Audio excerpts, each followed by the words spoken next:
Hi, this is Dennis from Old Time Radio DVD. If you've ever wanted to own one of our hard drive collections of TVs or movies or cartoons, serials, well, now's the time to buy. Go to oldtimeradiodvd.com and you can make your purchase. And also, we have digital downloads at very good pricing. Check it out, oldtimeradiodvd.com. Greetings from Hollywood, ladies and gentlemen. It has long been a question in the theater whether an actor's highest art is the product of great technique or deep emotion. Joan Blundell and Dick Powell recently revealed which school they prefer. After completing the sixth picture in which they have been co-starred, they took their screen romancing seriously and decided to play opposite each other for the rest of their lives. Tonight, our Christmas gift to you is the presentation of these two stars in their first performance together since becoming Mr. and Mrs. Richard Ewing Powell. Joan, daughter of Eddie Blundell of vaudeville fame, has been acting since the age of 4 months. But in spite of a theatrical heritage, she has fought harder for success than most Hollywood stars. She's been a salesgirl, a librarian, and once when stranded and penniless in China, washed dishes to earn enough money to rejoin her theatrical troupe. Dick Powell, along with Dizzy Dean, Hillbilly Songs, Bob Burns, and Razorback Hogg, is one of Arkansas's most famous products. His success as a singer in a church choir led him to quit his job with a telephone company and go on the stage with his own orchestra. Discovered, like Joan, by Warner Brothers, Dick is a headliner, not only in screen musical comedy, but also in radio. We hear him tonight as Brad Roberts and Joan Blundell as Carole King. Tonight's production combines the story of the Gold Diggers of 1933 and the music of the Gold Diggers of 1937. Backstage in the Lux Radio Theater, the call boy is shouting curtain time. Lights dim. The musicians pick up their instruments, and our play is on.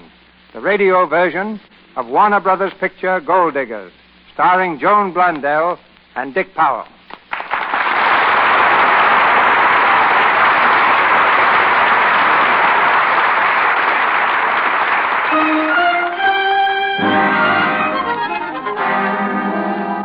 Our scene is the top floor room of a theatrical boarding house 2 blocks west of Broadway.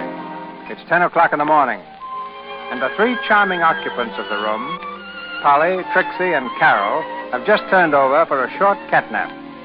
Trixie, rousing herself with an effort, sits up in bed and yawns loudly. Oh, gosh. What time is it, Polly? What difference does it make? You awake, Carol, or is hunger taking its toll? Mm-hmm. And the sun's high enough to fry an egg. Yeah, if we had an egg. I was just lying here thinking. I can distinctly remember the time when that alarm clock there used to ring. Those were the good old days, when we had to get up for an early rehearsal. Yeah, and we had a quick breakfast downstairs. Yeah, many's the times I wish I'd have taken those donuts more seriously. Well, what do you say we get up? Might as well make the rounds, you know. 1, 2, 3, 4. Now, I want you to look at Polly. 3, 4. Hey, what do you think you're doing? My morning exercises. I've got to keep in trim. What for? There's only 2 things to keep in trim for, shows and there are no shows, men and there are Who said there are no men? Haven't you heard, Trixie? Polly thinks she's in love with that songwriter across the way. Well, if that's love, I'll... Hey, wait a minute. We can't make the rounds today. Why not? We can't go out to get work in these clothes. There ain't a manager in town who'd look at us with both eyes. Trixie's right. We do look kind of seedy. Yeah, between us, we've hardly got one good outfit. I've got an idea. On an empty stomach, what a woman. If there's just one good outfit between us, why don't we match for it and the winner goes the rounds today? Yeah, I think the little girl's got something there. Nah, there's a flaw in it. What kind of a flaw? Well, you gotta throw up a coin to match. We haven't got the coin. Then we'll pick taxis. Which one do you take, Trixie? Oh, just plain old yellow. I'll take a red top. I'll take a checker. Now, come on, get over the window. Okay, this sure brings out Now, the first one the taxi comes in wins. Oh, there it is. It's a red top. I win. Polly gets the rags and me, a natural-born clothes Oh, horse. you look grand, Polly. Who are you going to see? My dear old friend, Barney Hopkins. Barney Hopkins? He ain't no big shot manager. Well, he's going to be. Say, don't you read the paper? Hurry and get out, Polly. Gee, with those trappings and my line, I could make Barney faint. Say, I know Barney. With these trappings and my lines, I'll knock him dead.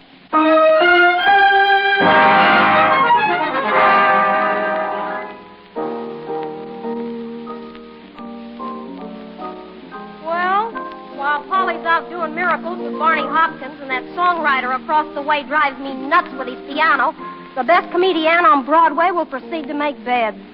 Hey, Trixie, is Polly really in love with that songwriter across the way? Nah, you know Polly. One day it's Barney Hopkins, the next day it's a songwriter. Tomorrow she'll be making eyes at the mailman, if she thinks he's good for a 3-cent stamp. Say, you don't go for that good-for-nothing, too, do you? Me? Of course not. I hate men in show business, and especially songwriters. Well, then, what difference does it make if Polly's taking a shine to this one? It doesn't. It's the falling in love part of it that makes me blue sometimes. Polly can find romance any place. She finds it with a songwriter she's known for 2 weeks, and me? I can't seem to find my ideal of a man. I want a man who'd be willing to settle down and have chickens. Take that songwriter over there. He hasn't a cent to his name. No thought for the future, only a lot of silly songs. A man can't give a woman unhappiness with just songs, you know. Hey, you, if you wait a minute, I'll run down and throw him that statement to the papers. I think you got something there. All right, if you're going to kid me, let's make the bed. Oh, now, Carol, don't be sore. Listen, I was like you. I thought the right man would never come along. And then one day he did. It was love at first sight. Oh, it was wonderful, Carol. What happened to him? Oh, the crash came. He lost all his money. Hey, Gerald. Oh, Polly, you're back. Say, hurry up. Get things straightened around here. What for? Barney Hopkins, he's putting on a show. Rehearsal starting in 2 weeks, and I brought him here.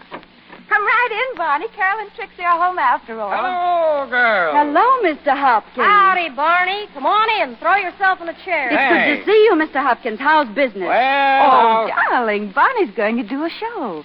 And I said we would all be so interested. Oh, when are you going to start, Mr. Hopkins? Oh, I don't know. Say, you don't sound very enthusiastic about it. What's the matter? Is the show good? Honey, you said it's good. Why, it's the biggest thing I ever had. I've diagnosed this baby from every angle, and I don't see how it can run less than 6 months or gross less than $500,000. Gosh. That's not a show. That's a government project. What's the show about, Mr. Hopkins? Why, it's the most colossal idea in years. Now, it's about hard times in a road company. You get it? Now, my idea is to have a... Hey, who's that playing? Oh, just another songwriter. You'll get used to his pounding in a minute. Oh, it's Brad Roberts, Barney. Hey, and you stop calling Brad's music pounding. Hey, I've never heard that number before. What is it? Oh, it's his own. He composes music. Shut the window, Carol. Oh, wait a minute. Now, that's not bad. Say, tell it... What'd you say his name was? Brad Roberts. You tell him, Polly. Brad Roberts. Well, tell him to come over anyway. Oh, will I? Brad? Oh, Brad. What? Come over here quick. What for? How do you like that? What for? Well, come on over and find out. I'll be right over. Say, that tune's got a great feel to her. The boy's got something. Polly thinks so, at least for the moment. What's he done? Well, he hasn't had a chance to do anything yet, but he has genius, Barney. I can't see the idea of talking about a genius when we are hard-working girls to think about. Well, what is it, Polly? Oh, you've got company. I'm sorry. That's all right, Brad. This is Mr. Barney Hopkins, Brad Roberts. How do you do, Mr. Hopkins? I heard you playing across the way there. What was that number? Why, that was just a little something I whipped up. It came to me in a dream about 3 o'clock this morning. Did I hear somebody mention nightmares? One just came into the room. And well, let's hear it again, will you? You mean right now? You mean... Sure. Of course. No, Now, when do you think he wants to hear it? Last week? Go ahead and play it. We won't listen. All right, beautiful. Hey, Polly, who's Barney Hopkins? He's a big producer. Hey, this is a swell chance, kid. Do your best. Sure thing. Why are we caught this evening, caught in a net of stars? Why are we trapped this evening, trapped in beams of silver bars? What can this mad enchantment be? Let's solve this mystery.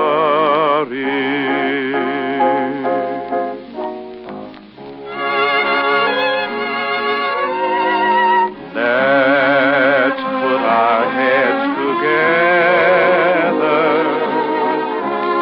Is it love or is it weather? Are we to know so soon?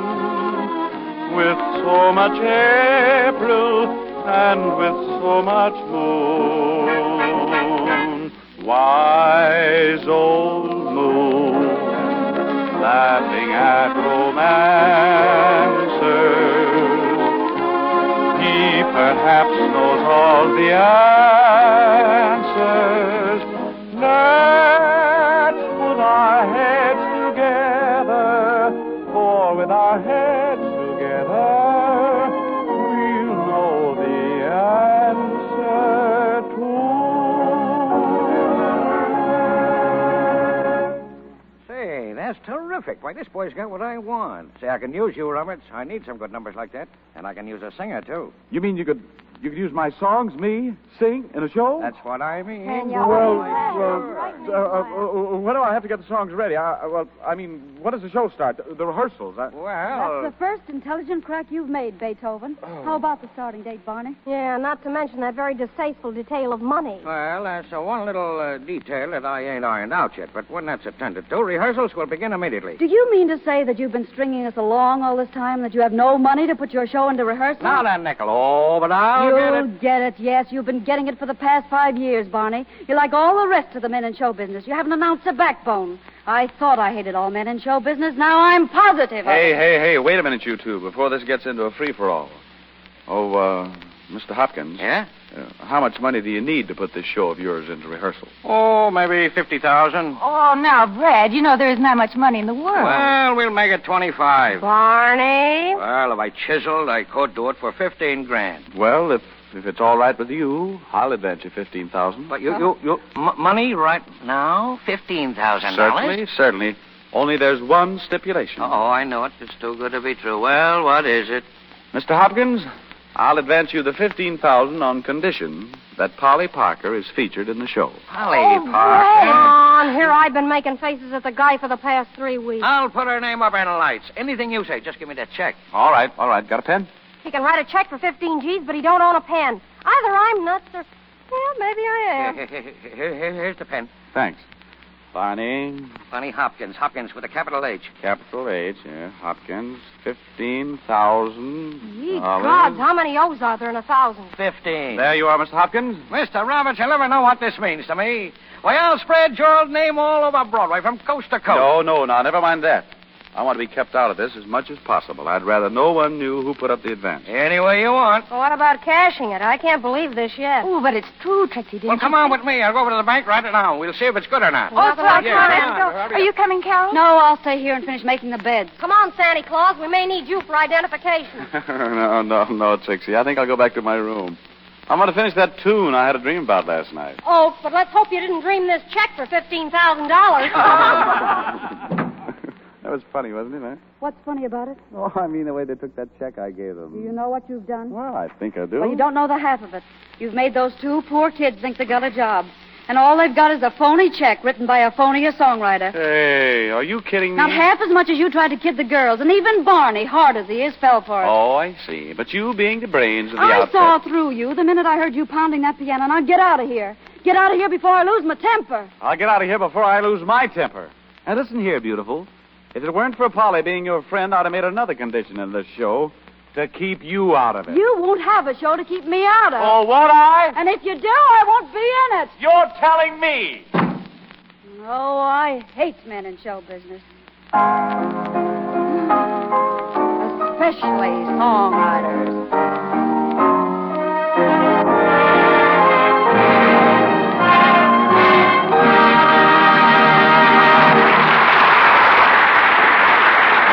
We will continue with the radio version of Warner Brothers picture, Gold Diggers, with Dick Powell and Joan Blondell. While we're waiting, let's take a ride on the Sunset Boulevard bus. Mrs. Warren and Mrs. Hill are sitting together, their arms full of packages. They seem to be all done in by their Christmas shopping.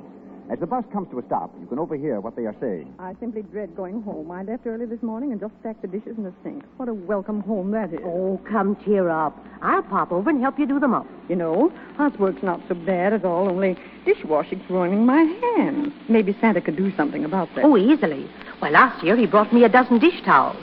You've seen those lovely embroidered ones. And what I found even more important, a nice big box of Lux Flakes. I've been using Lux for my dishes ever since. So that's why your hands look so nice all the time. Yes. Oh, Lux is simply grand for your hands, and it makes your dishes shine so. Wish I could afford it. Silly, of course you can.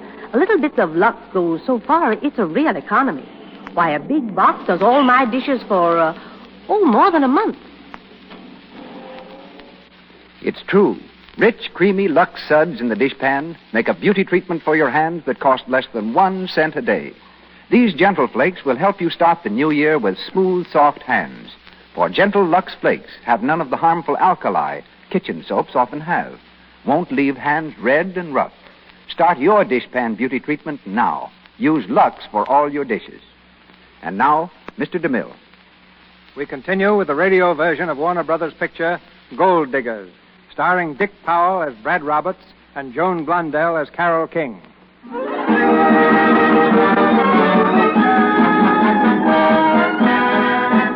Barney's show is a smash hit, hailed by the critics as the season surprise. They're unanimous in their praise of Polly Parker, Brad Roberts, and Carole King, who joined the company in spite of her heated argument with the songwriter.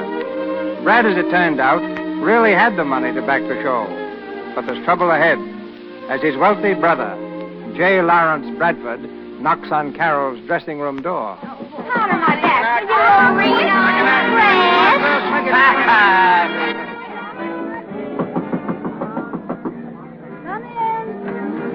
Good evening. Are you by any chance Miss Carole King? I am. I'm J. Lawrence Bradford. Oh, I see. Come in. Thank you. Sit down. Thank you. Apparently you're familiar with the name of Bradford. You're Mr. Robert's brother, aren't you? How did you know? All those things get around. I'm afraid I haven't got much time, Mr. Bradford. I'm on in a couple of minutes, you know. I'll be as brief as possible. Well? Miss King, I suppose you know that my brother Robert, or Brad Roberts as you know him, is engaged to Polly Parker. Yes, I know that. So does everyone else in the company. Why, is it supposed to be a secret? Miss King, that marriage must not go through. For his sake as well as hers. Now, what is this? The old story of the boy marrying beneath his position in life? It amounts to that, yes. I see. Have you met Polly? No, I haven't. Well, she's a grand girl. What she sees in your brother is beyond me. But they say love is like that. Miss Carroll, I didn't come here to bandy. I have a very definite purpose in paying this call. Yes? I've nothing against this Miss Polly personally. Judging her from across the footlights, she seems to be a very charming girl. At the same time, however, I think you must realize that she's hardly a suitable match for my brother, who is, after all, a Bradford. If you want an argument on that, I'll give it to you.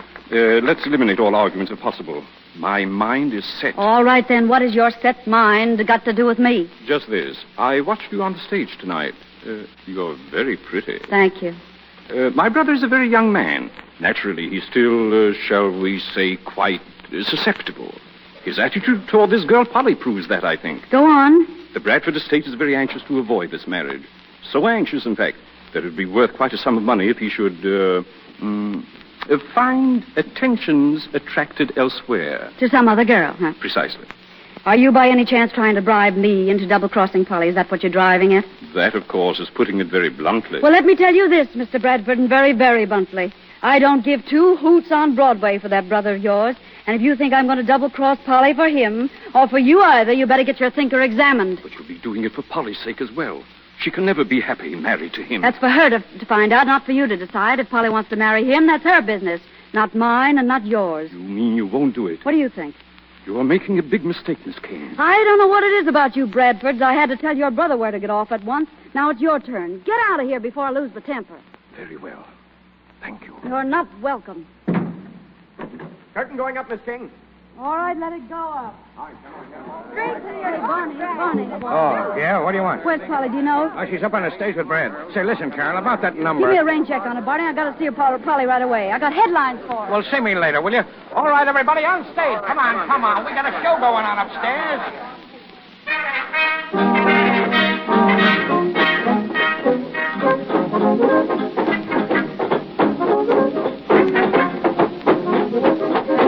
Proposition. I knew it was coming the minute he walked into the dressing room, but I gave him plenty of rope and he hung beautifully. Brad, if this brother of yours will pull a stunt like that, there's no telling what he'll do. Well, whatever he tries, he won't get away with.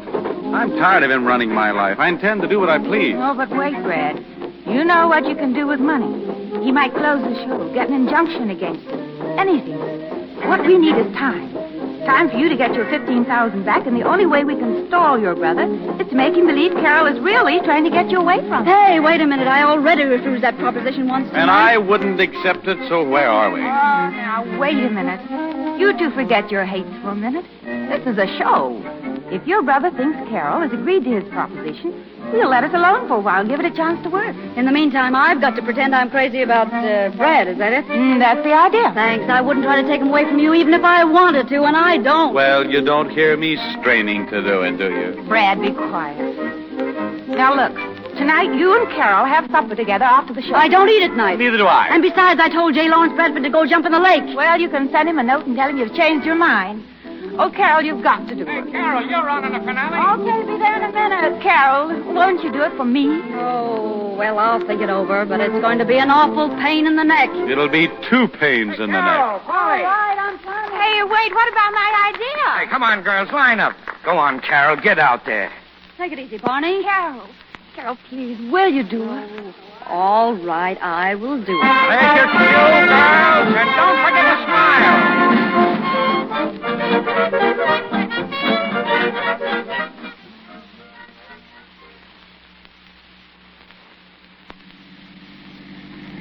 Well, where do you want to go? You're paying for it. You can name it. Now, listen. I'm not enjoying this any more than you are. You know, you could at least go through the motions of being alive. I think I allowed my friendship for Polly to go a little too far. I should have kept my mouth shut. Well, I wish you had. Hi-ho, this is going to be a great evening, I can tell. According to Polly, my dear, this is only the beginning. It's going on and on and on. That's what I'm afraid of. Say, how long will it take to get that $15,000 out of the show? I don't know. I wish I had it right now. So do I.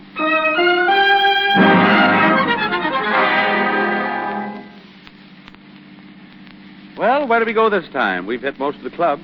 1 solid week of that is enough. Let's go someplace where we can just sit. But then we'll have to talk. Well, it has its consolations if we can find something to talk about. Well, we could talk about the European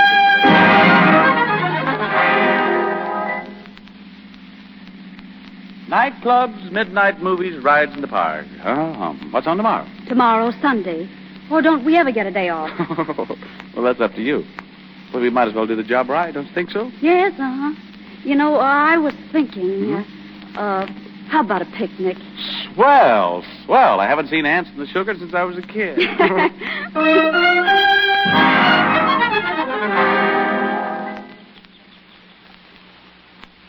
A loaf of bread, a jug of wine, and thee. Ah, but it isn't wine. And it isn't thee, either. It's thou, if you want to quote correctly. Well, where did you get so smart? Oh, I read a book once. All the way through? From cover to cover. Oh, my. You having a good time? Yes. Are you? Mm-hmm. Yes, I'm afraid I am. You know, Carol, I had you all wrong. Did you? Mm-hmm.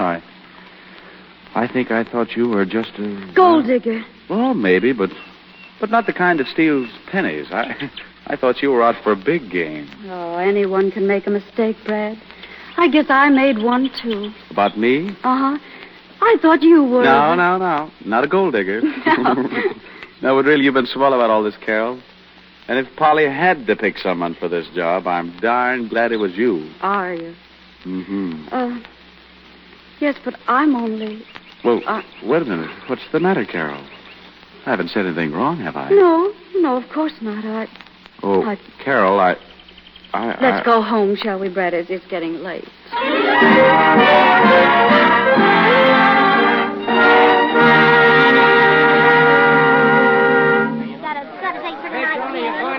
Guy from Weehawken. Hiya, Carol. Hello, Trixie. Come in. Where do you think I am now? Out in the alley? Nice performance tonight, baby. Oh, I guess it was all right. You guess it was all. Well, what's the matter now? Nothing. Why? I don't know. You got that 2-bit look on you. Anything wrong? Why, that's crazy. Of course there's nothing wrong. Let's just say that. Oh, it's just the old observer in me, I guess. But I've been noticing you for the last couple of days. I thought maybe that you and... Well, you thought wrong. Oh, you can't hang me for thinking. Oh, I'm sorry, Trixie. Hand me my dress, will you? Huh? Oh, yes. Going out again tonight? Yes. With Brad? Yes. Nice guy, Brad, when you get to know him. Polly's a lucky kid. I said Polly's a lucky kid. I heard you. Yeah, I guess you did. By the way, how long does this idea of hers go on? It stops tonight. Brad made his $15,000 I don't know and I don't care. Then why is it going to stop? Because I wanted to. Because I'm sick of parading around like a cheap little gold digger. Sick of making eyes at a man I'll never marry. Let Polly marry him. Let him lose his $15,000. Let the show close. I don't care what happens. I'm through playing a would-be sweetheart to a man. A man you don't care for? Yes. So you're just walking out. I'm walking out. Oh, you're a sweet kid, Carol. But you ain't fooling Trixie a bit. You know that, don't you? I don't know what you're talking about. Better change that line of yours about hating men in the show business. I do hate all men in show business. Yeah, except songwriters. Well, I'll see you at the hotel, Carol. Ethel, lend me your gold bag for now. Say, which one of you dames tonight?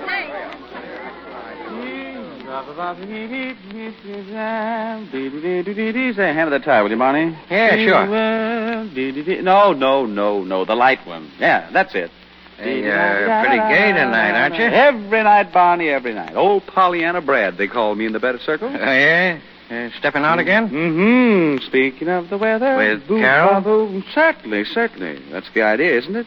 We're taking in the floor show at the Queen High Club. Want to come along? Maybe. You and Carol seem to be hitting it off pretty swell. Oh, we're making the best of the game, all right. I'm speaking of the weather. Hey, Brad, I'd like to speak to you about something. Now, if I put my foot in it, tell me to shut up, huh? But I got a pretty good reason for asking. Sure. Spill it, Barney. Well, it's about Polly. What about Polly? Well, that's what I'm asking you. Are you going to marry her? Well, you haven't heard her call it off, have you? Oh, no. Of course not. Well, then it's still on. Okay, I just wanted to make sure, that's all. When's it going to be, Brad? Oh, I don't know. Pretty soon, I guess. We haven't talked it over yet. Well, I'm sorry if I butted in. That's all right, Barney. That's all right. See you later. Yeah, I guess so. I'll bring Polly. You know, we've been sort of, going around a little while you was playing the game. Fine, Barney. That's wonderful. That's what I call real cooperation. Now, you just keep that up. And I'll see both of you tonight, huh? Okay.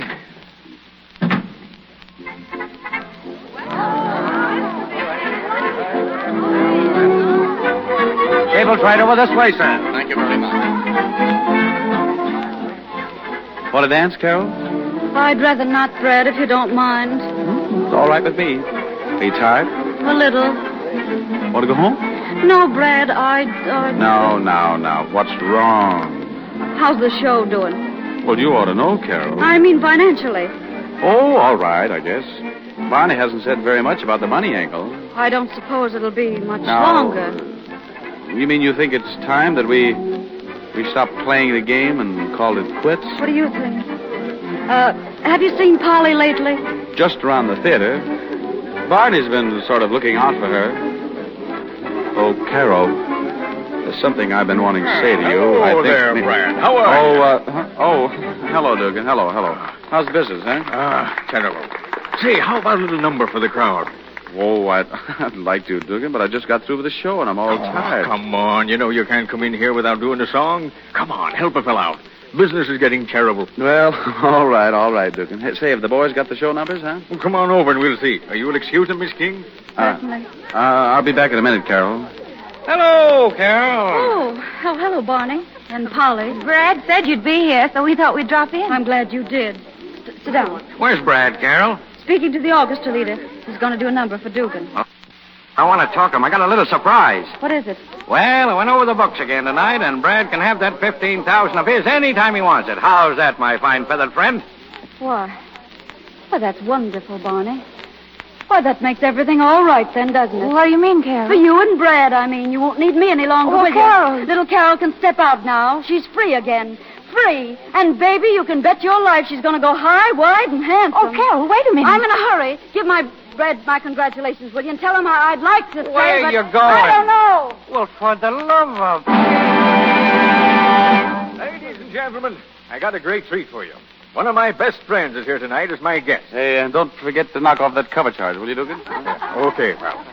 You all know him. He's the singing sensation of Barney Hopkins' All-Star Review. I've asked him to do a little number for an old buddy, and here he is, Brad Roberts. Thank you. Thank you, Dugan. have never envied folks with money. Millionaires don't get along so well. I have you but haven't any money.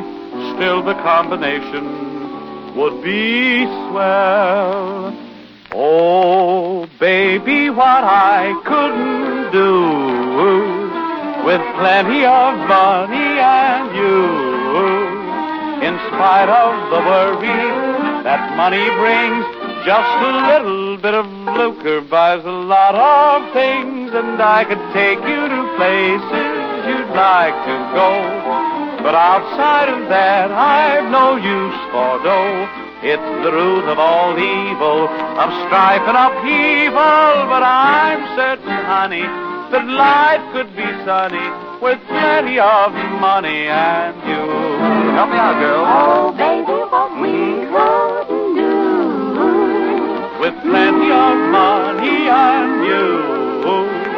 In spite of the worry that money brings, just a little bit of money buys a lot of things. That's right, and I could take you to places you'd like to go. But outside of that, I've no use for dough. It's the root of all evil, of strife and upheaval. I'm certain, honey, that life could be sunny with plenty of money and you. Thank you. Nice going, Brad. Well, thanks, Barty, thanks. Oh, how are you, Polly? Oh, all right. Where's Carol? Don't tell me she walked out during my song. Well, she left, Brad. Left? You mean she went home? Yes, that's what he means. Oh, but what's the matter? What's happened? Well, I don't know. Yeah, I told her I had that 15,000 of yours, and she blew out like a light. She acted awful funny. Oh. You know, you can have that check for 15 grand any time, Brad. Just say the word. Yeah. Thanks, Barney. You say she left? Yeah, that's right, Brad. Here, take my hanky. I kind of thought hearing good news like getting $15,000 would make you cry.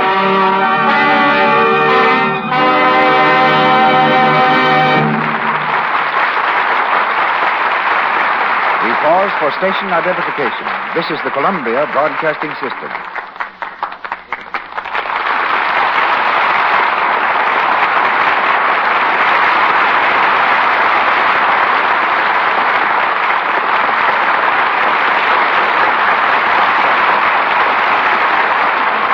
Dick Powell and Joan Blondell resume our play shortly.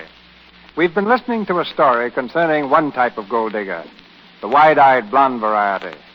But another type of gold digger is also here tonight. Ted Atmore, a member of that fast-disappearing breed of men, the dyed-in-the-wool gold prospectors known as sourdoughs. I met Ted many years ago, high up in the Tehachapi Mountains at the edge of the Mojave Desert, in the same cabin which he left to come down here tonight. Times and customs have changed since he began prospecting 50 years ago. But not Ted Atmore. He's still looking for gold. Still with a pick and shovel, such as his father used in the gold rush of 1849. And he's here to tell us something about prospecting. Ladies and gentlemen, Mr. Ted Atmore.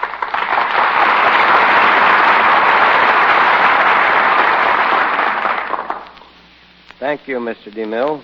I've done a lot of crazy things in my life. But I never thought I'd find myself in a mess like this. I know as much about talking on the radio as Lopbeard knew. Bet you know volumes about gold, Ted. Talk about that and you'll be all right. Well, there's millions of dollars in gold up there in my part of the country. Finding it is one thing, and getting it out at a low cost is another. But it's there. Why have you always remained in the same section of the country? You might have better luck going further. I've stayed there because somewhere within 8 or 10 miles of my cabin is one of the richest mines in California. It's called the Lost French Mine. It was found shortly after the Mexican War. The Frenchman who discovered it got lost up there in the mountains, found the gold, and finally came out with several samples. When he got back to look for it, the Frenchman was thrown from his horse and killed before he died. He left a description of the mine. Men having looked for it ever since. Nobody's found it. But it's there, Mr. DeMille, just sure as I'm here. How many claims do you own today? About a half a dozen, Mr. DeMille, scattered through the mountains. And I'll tell you what I'll do.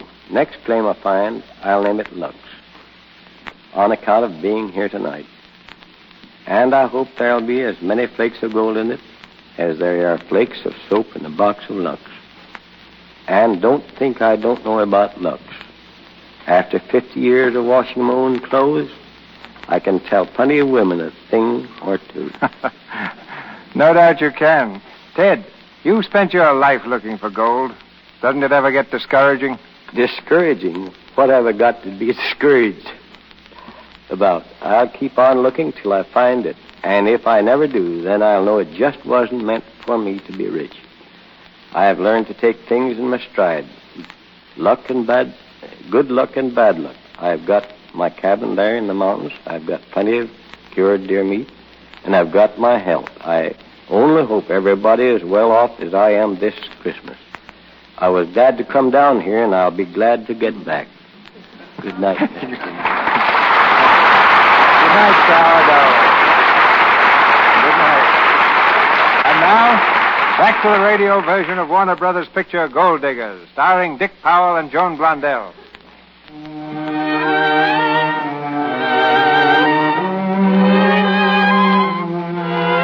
After walking out of the nightclub, Carol also walked out of Barney's show. She's joined another company to avoid meeting Brad. 2 weeks have passed. In Brad's hotel room, Barney is trying to find out what has happened to his star singer. Brad, I'm worried. What about? You got a hit show, haven't you? Yeah, I had a hit show until... Until what? Well, until you started acting like a zombie and threw it in the ash can. What do you mean I threw it in the ash can? Oh, now let's quit kidding ourselves, Brad. You know, there's something wrong with you. You've been walking around in your sleep 24 hours a day, and you're singing like a frog in a thunderstorm. Now, this has been going on for 2 weeks, 2 solid weeks. We're beginning to feel it in the box office. Well, so what? So we can't stand it much longer without losing money. Well, then let it lose money. I don't care. All you ever think about is box office, applause, standing him in the aisle. I'm sick of the whole business. You're just like Polly. All she could think of was my $15,000 in the job. Well, I got the 15 grand, she's got a job. You ought to be happy, and so should she. Yeah, well, I wish I'd put that much fire in your performance on the stage. Oh, shut up. It ain't bad enough that you're in a fog. I'm still struggling along without a decent specialty act. Now, look, Barney, if you're talking about Carol, I don't want to hear anything about her. She quit, walked out. Get someone to take her place. Oh, sure. Specialties like Carol's grows on trees. Yeah, I've been scouting for someone ever since she walked out 2 weeks ago. Gee, I wish I knew what made her quit. Maybe I could fix it. Hey, wait a minute. What for? Nothing. I just thought of something. It's about time. Oh, yeah, ain't it?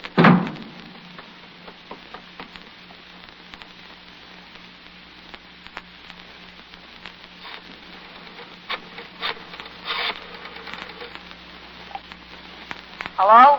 Hello, Trixie. Yeah. Well, this is Barney Hopkins. Well, what of it? Never mind the wisecracks. Is Carol there? Yeah, you want to speak to her? Not now. Just hold her there. Tell her I'm coming right over. Listen, Barney, if it's about coming back with a show, don't waste your time or taxi fare. I've been after her for the last 2 weeks, and she's stubborn as a mule. All right. Just tell her to wait there for me. That's all. Goodbye. Barney's the kind of guy that picks winners after the race. Who are you talking to, Trixie? Anyone important? Oh, no, just Barney. Oh, what do you want? Oh, nothing. Same old thing. He wants me back in the show. Yep. Well, he's wasting his time. Did you tell him that? Yep. But it didn't register this time. What do you mean? He's coming over here in a few minutes. I won't see him. Ah, now, Carol, don't act that way. You ought to go back. We've been over that 20 times. Then this'll make 21. Carol, I can't fall for that gag of yours about quitting the show because you got a better chance in this new show you're rehearsing. Well, I have. Yeah, sure. They're gonna let you carry the American flag and the Girls of All Nations number. I tell you, Carol, that outfit is headed for the warehouse right now. Well, what of it? That's my business. If I want to work in it, I'll take my chances with the rest. All right. But I know why you quit on us. It's on account of Brad Roberts. You're crazy. Sure, that's what they said about Columbus. The only difference is America discovered me. Oh, listen, kid. I told you once before you weren't kidding me. You love Brad. You told me once you couldn't find your ideal of a man. Why don't you come up front and confess it to the congregation that you have found him? You'll feel a lot better. All right, Trixie, I will. Yes, I do love him. That's why I'm afraid. Well, what are you afraid of? Ain't it beautiful? No, it's horrible. Why? Well, what'll it get me? Do you think it's been easy for me working with him, being with him, loving him, and knowing every minute that he's going to marry Polly? I thought I'd play a trick on Brad and on his stuffed shirt brother, but the trick was played on me, and I won't do it again. I don't care what you or Barney or anyone says. Trixie, you understand, don't you? You can see why I prefer working in a show I know will close to working alongside Brad. I don't blame anyone, Trixie, only myself. I thought I couldn't find romance. Well, I did. And when I did, I didn't know what to do with it. Oh, kid, I understand. And I won't ever mention it again. Hey, there's Barney. Want me to get rid of him for you? No, never mind. I'll see him. Oh. All right, Uncle Tom. I's a-comin'. Hold everything. Say, we got a bell that sounds a lot better than that ham you use for a hand. Come on in, Barney. Hiya, Trixie. Hello, Carol. Hello, Barney. Carol, I'm coming to you as man to woman, a pal to pal, buddy to buddy. Carol, I need your help. Now, I know you ain't going to turn down an old friend. Barney, I'm not going back. Oh, now, wait a minute, Carol. I'm sorry, Barney. I've made up my mind. I won't go back. I can't go back. Not even for a couple of days? Not even for a couple of minutes. Oh, all right. Well, then will you do one thing for me? Come in and take a look at the show tonight. Just look at it and tell that dopey understudy of yours where she's missing fire. Will you do that, Carol, please? For old time's sake. I think you could do that for Barney. Oh. Well, all right, I'll do it. But it's only for tonight, Barney. Swell, that's all the time I need. What do you mean by that remark? Well, I'll see you backstage before the show.